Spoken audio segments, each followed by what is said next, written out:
सभी 40 और छत्तीसगढ़ की 20 सीटों पर आज वोटिंग का काम पूरा हो गया। छत्तीसगढ़ में पहले चरण में नक्सल प्रभावित क्षेत्रों में वोटिंग थी, इसलिए वोटिंग का समय भी बदला गया था। 10 सीटों पर दोपहर 3 बजे तक वोटिंग कराई गई, जबकि 10 सीटों पर 5 बजे तक वोट डाले गए। छत्तीसगढ़ में पहले चरण में लगभग 72% मतदान, जबकि मिजोरम में 79% वोटिंग हुई। छत्तीसगढ़ में सबसे ज्यादा वोटिंग उत्तर बस्तर में भानु प्रताप सीट पर हुई है। यहाँ 80% से ज्यादा वोटिंग हुई, जबकि बीजापुर सीट पर सबसे कम 41% वोट पड़े हैं। इसके अलावा अंतगढ़ में 71%, कवर्धा में 73%, केशकाल में 75%, कांकेर में 77% वोट डाला गया, जबकि कोंटा में सिर्फ 51% वोटिंग हुई। वोटिंग के आंकड़े बढ़ सकते हैं क्योंकि अधिकांश वोटिंग स्टेशन बेहद अंदरूनी क्षेत्र में थे। वोटिंग के बीच कांकेर, सुकमा, बीजापुर और नारायणपुर में नक्सली और सुरक्षा बलों के जवानों के बीच टकराव की खबरें आती रहीं, जिस कारण से कुछ स्थानों पर मतदान प्रभावित हुआ।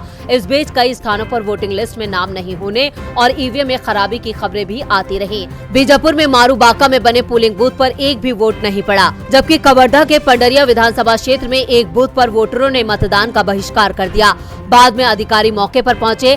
दूसरी ओर मिजोरम में भारी वोटिंग की खबर है। यहाँ 79% के करीब मतदान हुआ है। शेरछिप में सबसे ज्यादा 85% वोटिंग हुई, जबकि राजधानी आइजोल में सबसे कम 74% वोट पड़े। राज्य के गवर्नर हरिबाबू कंभमपति ने आइजोल में सुबह 8:15 बजे वोटिंग की। मुख्यमंत्री जोरमथंगा सुबह 7 बजे के करीब वोट डालने आए थे, लेकिन ईवीएम मशीन में खराबी के चलते लौट गए। 4 घंटे बाद वापस आकर उन्होंने वोट डाला। वोटिंग के बाद मिजोरम कांग्रेस के अध्यक्ष लाल सवाता ने दावा किया है कि मिजोरम में कांग्रेस 22 सीट जीतकर पूर्ण बहुमत की सरकार बनाएगी।